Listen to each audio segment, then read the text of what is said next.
HSDIO devices. So typically when you think of a digital application, you think of ones and zeros. But with the 655X devices, there's 6 different states, logic states available, not only 0 and 1, but also Z, which is tri-state, L, which is low, H, which is high, and X, which is ignore the input or don't care. 0, 1, and Z are output states, and L, H, and X are input or compare states.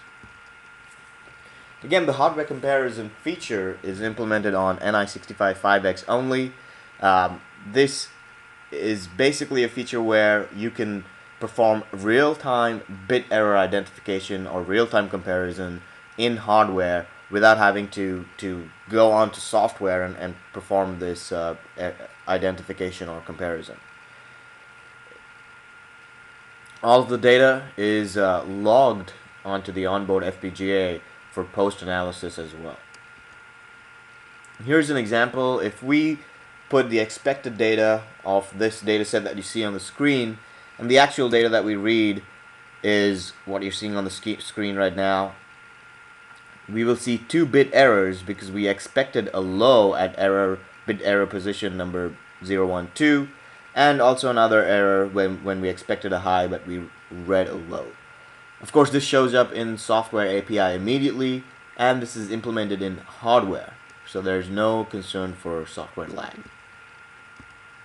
Here's the architecture of the hardware compare implemented on HSDIO devices. Again, the compare data is stored in an onboard FIFO. The data compare is performed on the onboard FPGA, and the fault data, of course, is also stored on the onboard FPGA. So all of these FIFO, interpretation, data compare, and fault data is all performed on the onboard FPGA. Scripting is also a very important and useful feature for high-speed digital devices. Scripting gives you a complex engine with linking, looping capabilities, which basically means you can store waveforms on the onboard FPGA of the high-speed digital devices, and then using a script you can either generate those or loop those as many times as you want to create a pretty fairly complex waveform but is implemented with a script. So for example, if you had 3 waveforms, as you see on the top right hand corner here, A, B, and C, all you need to do is store A, B, and C waveforms onto your onboard memory, and then write a script which generates waveform A, a subset of waveform B, and waveform C twice. Here's some LabVIEW sub-VIs which are used for scripting. Of course, there's the HSDIO write named waveform, HSDIO write script, and the HSDIO initiate. These 3 help you to create, write, and download the waveform memory to memory and initiate the generation. You can utilize memory as well with scripting. Here you see if you wanted to generate a waveform with 4 bits, you would have to download this entire waveform to memory. With scripting, you can fragment this waveform into multiple other waveforms if it is repetitive. And in the second case here, you could break it up into only waveform A, waveform B, and waveform C, and you would store only the components of waveform A, one section of waveform B, and waveform C, and then generate a script where you generate waveform A, repeat waveform B 3 times, and then after that you generate waveform C. This way you're saving up on space on the onboard memory of the high-speed digital device. The final feature that I wanted to talk about is double data rate.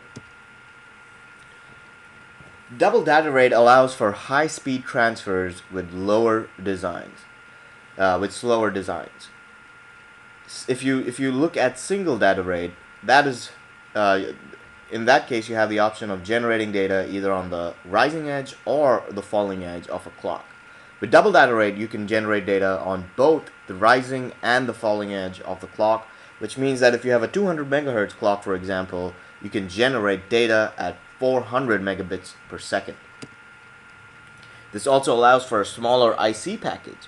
For example, with SDR or single data rate, if you wanted to generate a 100 megasamples per second with a 100 megahertz clock, you would need a 32-pin bus. But with double data rate, you can generate 100 megasamples per second with a 100 megahertz clock on only a 16-pin bus. To conclude, a lot of these features, such as data delay, hardware compare, scripting, and DDR, give your customers the ability to change around timing and to control timing better, and also to control the waveforms being generated or acquired better with scripting. Hardware compare also, which is a feature available only on the 65.5x devices, gives your customer per cycle tri-state and per cycle input-output capabilities, and the capability to perform comparisons on the hardware in a real-time manner. For more features, please visit ni.com/HSDIO or High Speed Digital IO. We have about 4 or 5 white papers as well on the advanced features of HSDIO, which you can go and read online.